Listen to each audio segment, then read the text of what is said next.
سیدہ کا وجود عزیزان گرامی کمالات اہل بیت کا ظرف ہے. ہم نے شب قدر میں اسے نازل کیا ہے. تمہیں کیا پتا شب قدر کیا ہے؟ 1000 مہینوں سے افضل ہے، غالب ہے. ملائکہ نازل ہوتے رہتے ہیں، روح نازل ہوتا رہتا ہے یہاں تک کہ فجر یعنی ظہور مہدی ہو جائے. حضرت آیت اللہ فاضل لنکرانی نے تفسیر لکھی ہے، تسلی کے لیے حوالہ دے رہا ہوں. یہ تفسیر جو ہے یہ شب قدر فاطمہ زہرا ہے، جو نازل ہوئے ہیں ان میں یہ قرآن ناطق ہیں، اس ظرف میں قرآن ناطق ہیں. اور یہ ملائکہ اور فرشتے اور روح جو نازل ہوتی یہ اس وقت تک فرشتوں کا نزول جاری رہے گا جب تک کہ ظہور حضرت مہدی یعنی فجر نہ آ جائے، جاری رہے گا. عزیزان گرامی، جناب سیدہ کے بارے میں یہ فرمان کے مولا علی مردوں کے لیے نمونہ عمل، جناب زہرا عورتوں کے لیے نمونہ عمل. رسالت مآب اسوہ حسنہ ہے، عورتوں کے لیے اسوہ حسنہ جناب زہرا کی ذات. اچھا کچھ ہمیں سہارا بھی ملتا ہے، وہ بات ٹھیک بھی ہے کہ نبی نے فرمایا فاطمہ تو بضعۃ منی، فاطمہ میرا حصہ ہے، میرا ٹکڑا ہے. مولا علی نے فرمایا نعم العون علی طاعت اللہ. جب نبی نے مولا علی سے جب جناب زہرا کا عقد کیا تو شادی کے دوسرے روز ایک سسر اپنے داماد سے ایسا سوال کر رہا ہے جو ہمارا معاشرہ نہیں کرتا، اس لیے کہ ہمارے یہاں شادی کا مطلب ہی کچھ اور ہے. اسلام کی تعلیمات میں مطلب یہ ہے جو علی بتا رہے ہیں. فرمایا بتاؤ تم نے میری بیٹی کو کیسا پایا؟ اب سوال یہ ہے اور مولا جواب دے رہے ہیں نعم العون علی طاعت اللہ، میں نے فاطمہ زہرا کو اللہ کی اطاعت میں مددگار پایا ہے. ارے جملہ میں کہہ دوں آپ کی سماعتوں کے لیے، جو پوری کائنات کے لیے مشکل کشا ہو اس کی مشکل کشا کو زہرا کہتے ہیں.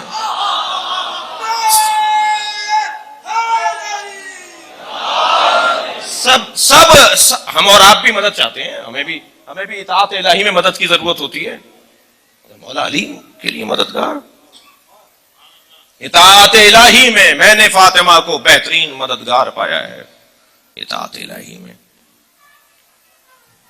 ادھر صاحب العصر کہیں کہ لی اسوۃ فی ابنۃ رسول اللہ، میرے لیے رسول اللہ کی دختر اسوہ حسنہ ہے. امام کہہ رہے ہیں، اولاد کہہ رہی ہے نحن حجج اللہ علیکم وجدتنا فاطمہ حجت اللہ علینا. جی یہ کہ وہ مردوں کے لیے، یہ عورتوں کے لیے، مگر وہاں بھی کمال حسن یہ ہے. جناب محسن جون پوری صاحب تشریف فرمائے، بہت عرصے بعد میں زیارت کر رہا ہوں ان کی. کمال یہ ہے کہ وہاں مرد 11 ہوں تو مل کر نمونہ عمل، یہاں ایک فاطمہ نمونہ عمل ہے.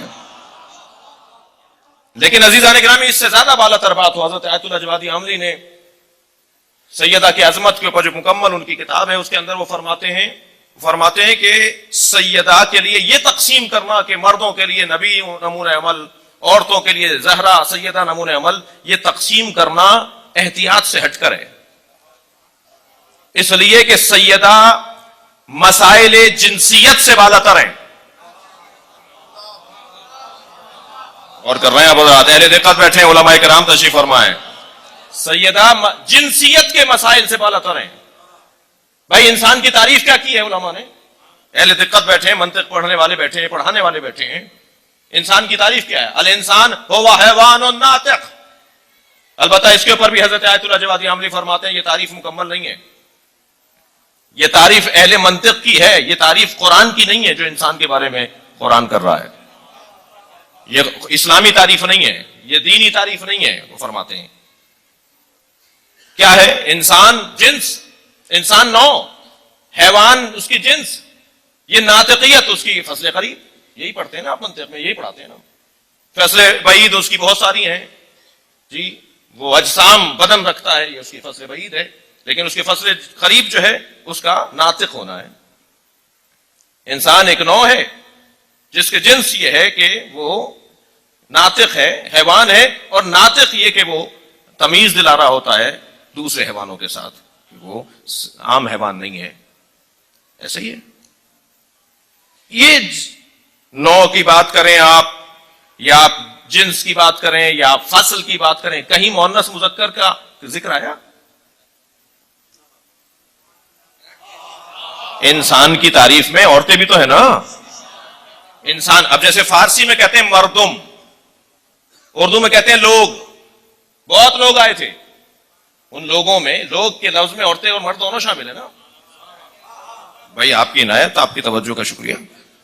فارسی میں کہتے ہیں مردم، اس میں مرد اور دونوں شامل ہیں نا. تو انسان کی تعریف میں تو مؤنث مذکر کی بات ہی نہیں ہے. نہ حیوان ناطق ہونے میں تانیث و تذکیر ہے، نہ انسان ہونے میں تانیث و تذکیر ہے.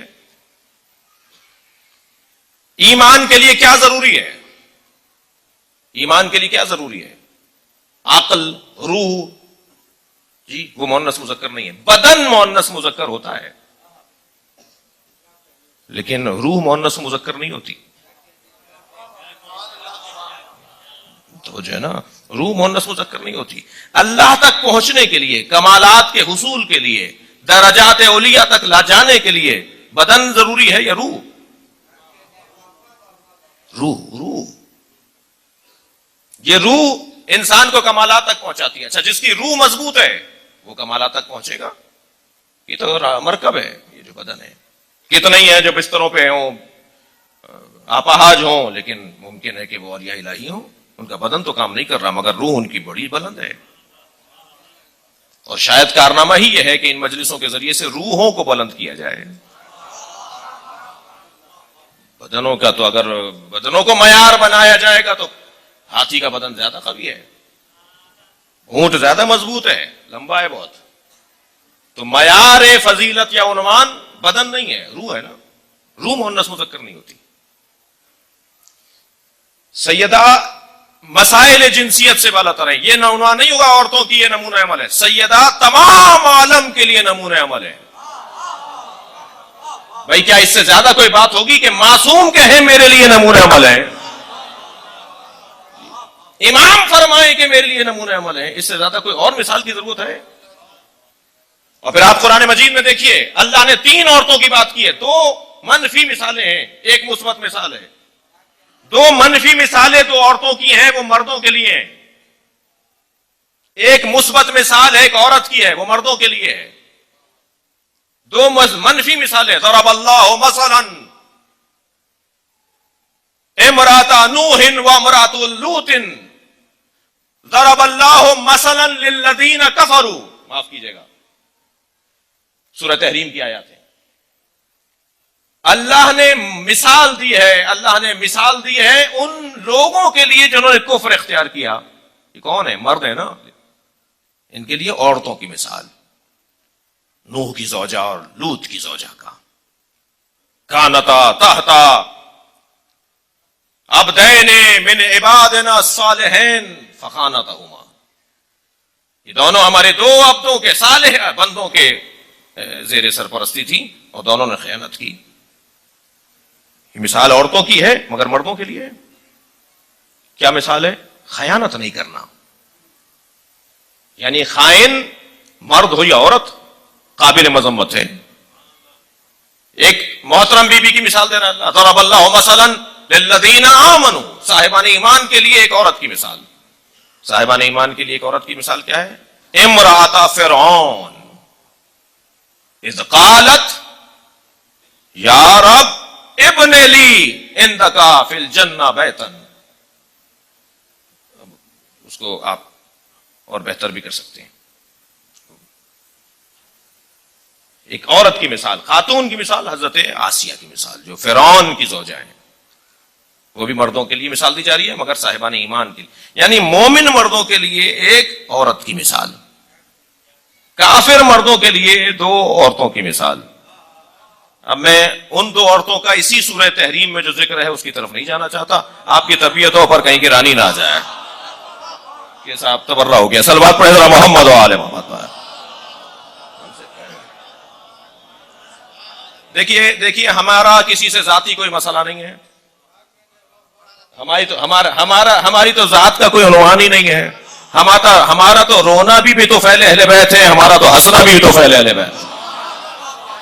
قرآن 2 عورتوں کا ذکر کر رہا ہے جنہوں نے نبی کو تکلیف پہنچائی اور اللہ نے کہا کہ اگر ان تتوبا، اگر تم دونوں نے توبہ بھی کر لی نا تو فزغت قلوبکما، تو تمہارے دل جو ٹیڑھے ہیں نا وہ ٹھیک ہونے والے نہیں ہیں، وہ زنگ باقی رہے گا، تمہارا دل ایسا ہو گیا ہے.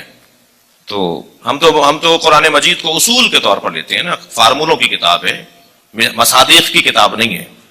قرآن میں مولا علی کا نام نہیں ہے، قرآن میں جناب زہرا کا نام نہیں ہے، جناب مریم کا نام ہے اس لیے کہ اس زمانے میں حضرت مریم پر کوئی اختلاف ہونا نہیں تھا. اگر قرآن مولا علی کا نام نازل کر دیتا، جناب زہرا کا نام نازل کر دیتا، تو جو لوگ جعلی اللہ بنا سکتے ہیں وہ جعلی کچھ اور بھی بنا سکتے ہیں نا.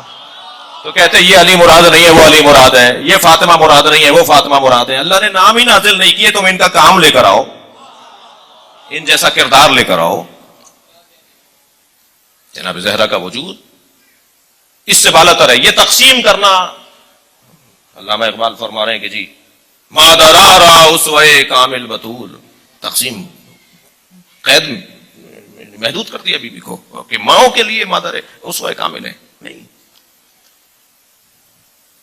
کیا کیا جناب زہرا نے؟ دربار میں جا کر خطبہ دینا، احتجاج کرنا، مولا علی کی دفاع میں آگے آنا، یہ کیا عورتوں کا کام ہے؟ یہ سب کا کام ہے.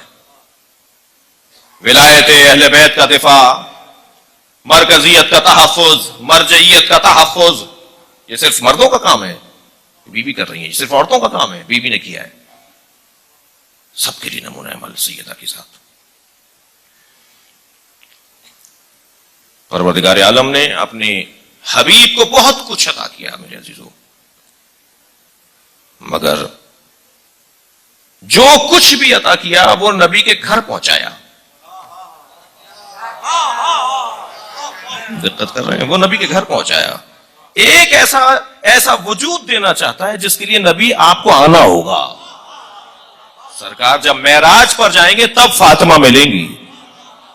اور آپ کی توجہات ہے کہ نبی کو جو معراج پر لے جائے گا، معراج کی 2 یادگاریں ہیں جو نبی کے پاس ہیں. ایک اللہ کی گفتگو علی کے لہجے میں، جب بھی اس یادگار کو تازہ کرنا چاہتے ہیں تو علی کو ڈھونڈتے ہیں. اور ایک جنت کی خوشبو، جب نبی جنت کی خوشبو کے طالب ہوتے ہیں تو جناب زہرا کو سونگھتے ہیں. اہل سنت کی روایت، ہمارے یہاں کیا ہے؟ بوسہ دیتے ہیں. اہل سنت کہتے ہیں کہ نبی زہرا کو سونگھتے تھے. حدیث کہا یا رسول اللہ سب لوگ اپنے بچوں کا بوسہ لیتے ہیں، آپ سیدہ کو سونگھتے ہیں؟ فرمانے لگے جب میں جنت کے پھلوں اور پھولوں کا مشتاق ہوتا ہوں تو میں سیدہ کو سونگھتا ہوں، سیدہ سے مجھے جنت ملتی ہے. سن لیا آپ نے؟ سب کی جنت وہ باغوں والی جنت ہے، نبی کی جنت فاطمہ زہرا ہے. نبی کو فاطمہ، اللہ اکبر. اپنے اصحاب سے فرمایا یہ دروازہ دیکھ رہے ہو، یہ دروازہ تشریف فرما تھے، حضرت گزر رہے تھے، کسی نے پوچھا یا رسول اللہ کہاں جا رہے ہیں؟ حضرت نے فرمایا جنت جا رہا ہوں. کہا یا رسول اللہ دوبارہ فرمائیے کہاں تشریف لے جا رہے ہیں؟ کہا میں جنت کی طرف جا رہا ہوں. پھر فرمایا یہ جو زہرا کا دروازہ دیکھ رہا ہوں یہ میری جنت ہے، جب میں یہاں جاتا ہوں تو مجھے سکون ملتا ہے، مجھے جنت کا لطف ملتا ہے. عزیزان گرامی، سیدہ کی زندگی کے عظیم ترین پیغامات، مگر کل ایک میں نے جملہ کہا تھا اسے مجھے آج نبھانا ہے کہ جب حجاب ہٹیں گے حقیقت نظر آئے گی، جب یہ لباس اتریں گے، جب یہ دھوکے ختم ہوں گے، جب یہ فریب ختم ہوں گے، جب یہ رنگینیاں ملمہ کاریاں ختم ہوں گی، حقیقت دیکھنے میں آئے گی، اس وقت معلوم ہوگا کہ عظمت سیدہ کیا ہے. سیدہ جب محشر میں آئیں گی تب معلوم ہوگا کہ سیدہ کیا ہے.